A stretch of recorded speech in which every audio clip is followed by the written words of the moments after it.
In a remote corner of our earth stands the little kingdom of Siam, one of the last of the world's absolute monarchies, where 10 million people live their lives in partial seclusion from the outside world.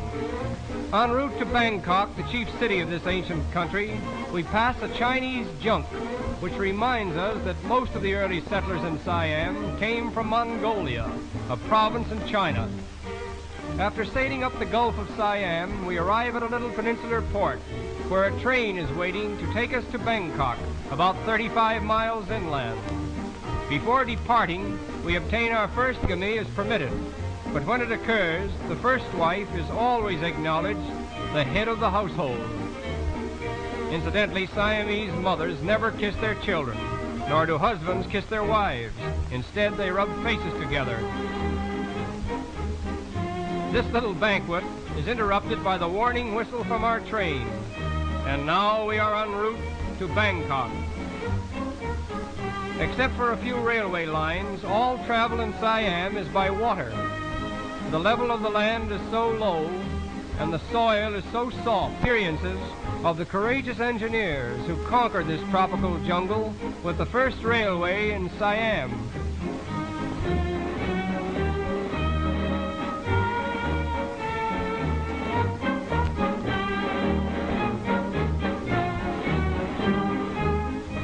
The products of the soil consist of rice, sugarcane, coconuts, and all kinds of fruits, which are loaded in boats and paddled up to Bangkok along a whole network of rivers such as we see here.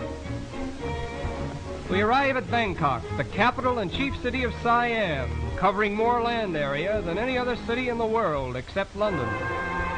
We are immediately educating and modernizing the rising generation of Siam.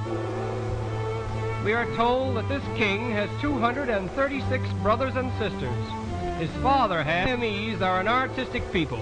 Their architecture, dancing, and music are highly developed in strict accordance with the traditions of Indo-Chinese art. Siamese architecture is chiefly exercised in connection with religious buildings devoted to Buddhism. Buddhism, the Orient's most powerful religion, was brought to Siam from India as early as the 2nd century A.D. It is the national faith of Siam. Buddhism is not based upon divinity. When the people go into a temple and kneel before Buddha, they reverence him, but never do they forget that he was once a man and that in time they may become even as he is. The women of Siam appear to be the most constant followers of this religion. They spend much of their time in and around the temples with their children, instilling them with the Buddhist faith. This is the temple of the Emerald Buddha, so called because of an emerald image of the great Buddha, which is lodged beneath one of its pointed domes. Our tour of the temples is interrupted by a visit to the famous Pasteur Institute, where venom is extracted from the most famous houses of worship in the country. Religion influences the life of the Siamese at every turn. He is always under the direct tutelage of the yellow-robed priest.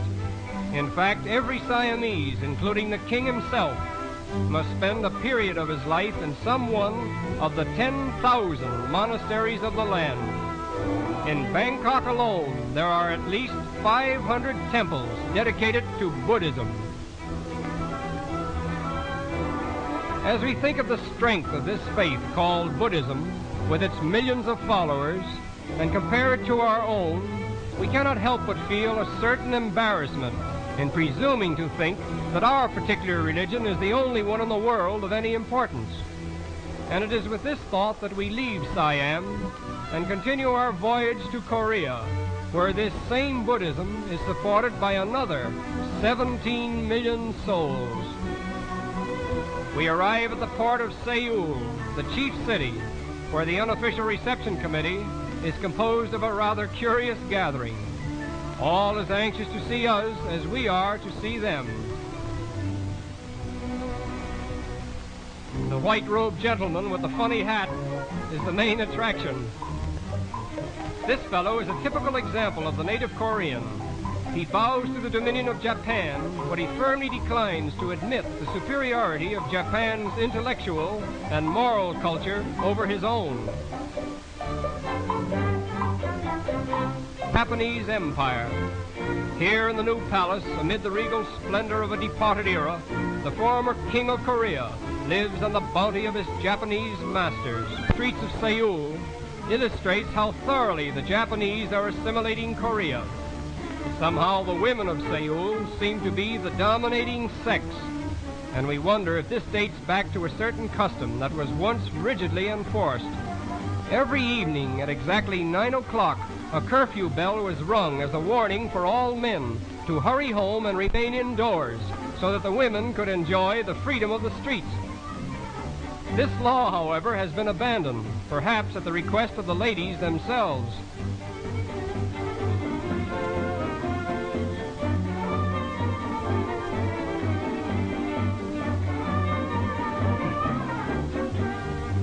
The children of Korea are particularly interesting. Almost from the time they are able to walk, they are obliged to care for their little brothers and sisters.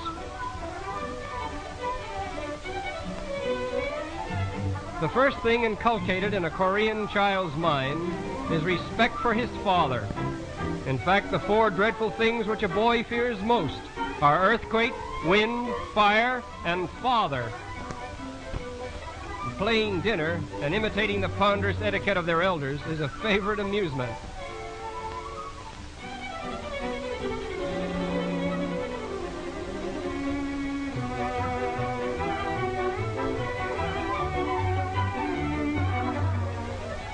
This little tot was most reluctant about permitting us to photograph the baby on her back.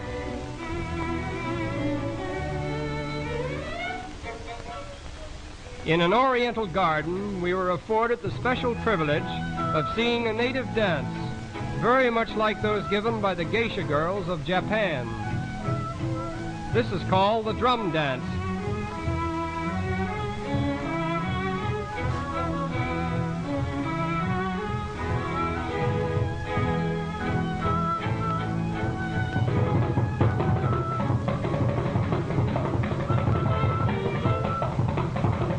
Whatever else we may have seen in Korea, we will never forget the gentlemen with the white robes and the horsehair hats, for they are Korea personified.